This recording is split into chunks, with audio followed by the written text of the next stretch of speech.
Welcome back to Western Carolina Orthotics and Prosthetics YouTube channel and our continuation of the video series for orthotics. And today we are going to expand further on custom foot orthotics, and we are going to tackle our next pathology. As I said previously in our other video, the next pathology we're going to look at is what's called a severe Pes Plano valgus, or arch collapse, that's another one, or really flat feet. I have patients that come in and say, my doctor says I have really flat feet.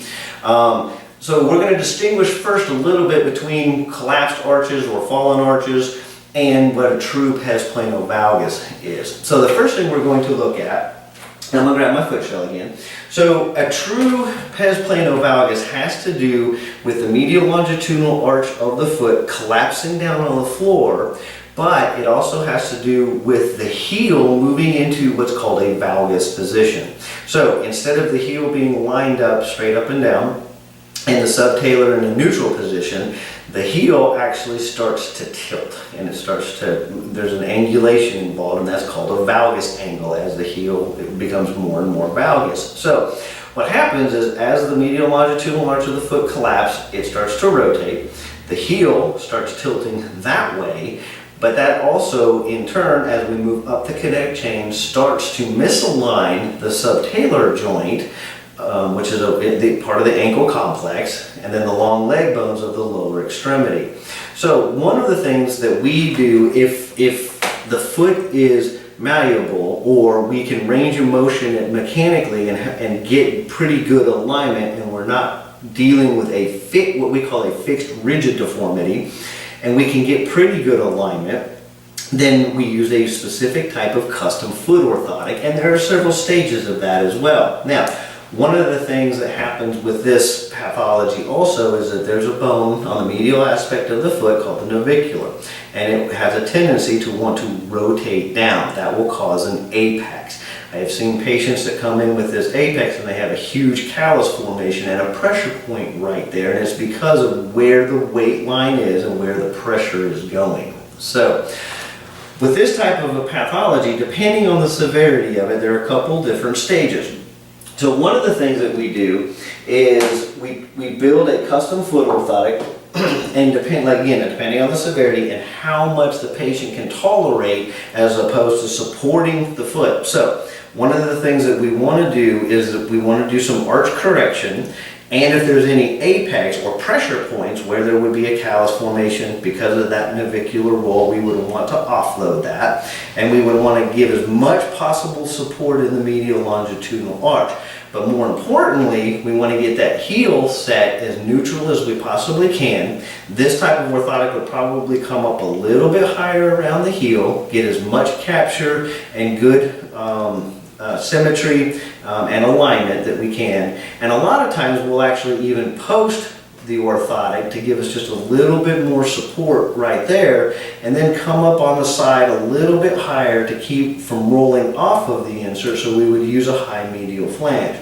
But as the severity of the foot or the pathology increases and we need more mechanical control than just a semi-rigid type of an orthosis, then we would move more to a rigid type of an orthosis for this, where this would have a heel post, real high trim lines, high on the medial side, and a more rigid type of base to give us more mechanical control. But again, a lot of this depends on how much the patient can tolerate. I've worked with patients where I could mechanically manipulate their foot and get them into a really good alignment, but to use a rigid device and try and hold them there, they would never tolerate it. In other words, it would hurt so bad to wear it that it doesn't work, because then they're not going to wear the orthotic.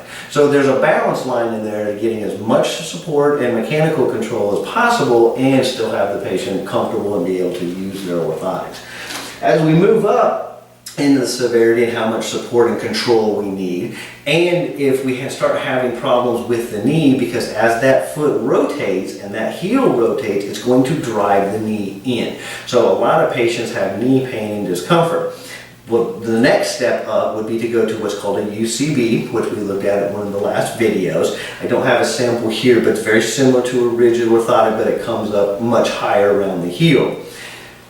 Once we kind of move to what's called a PTTD, or a posterior tibial dysfunction, where the foot has completely collapsed, the heel has turned way in, and now we've got a huge misalignment at the ankle joint, then we would have to move into a type of brace that crosses the ankle joint, and that would be an AFO with free motion type joints, or a limited range of motion joint if we're dealing with an arthritis situation, or DJD, degenerative joint disease in the ankle complex.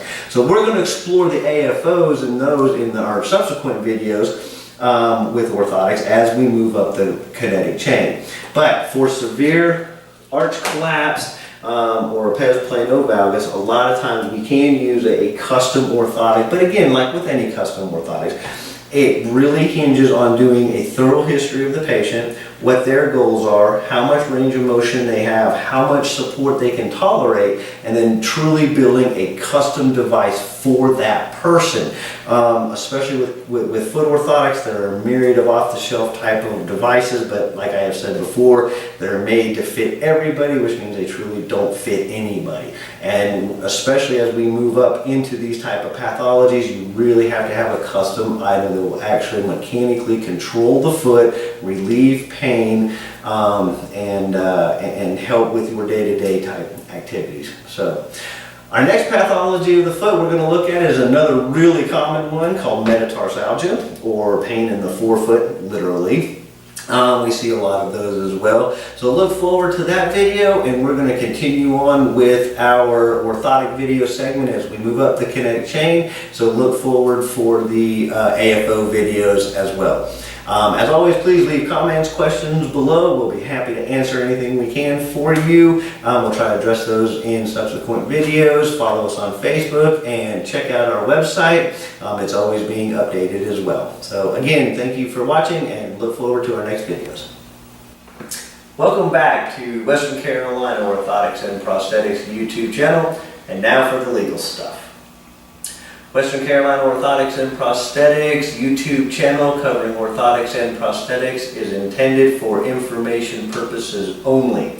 It is not intended to diagnose and or treat any specific pathology. If you have any specific questions concerning your condition, please direct those questions to your healthcare providers. Again, thank you very much for watching Western Carolina Orthotics and Prosthetics YouTube channel. Please don't forget to share us and subscribe to our YouTube channel so you will get access to our newest videos. Please check out our website, and don't forget to follow us on Facebook, and please like us. Thank you.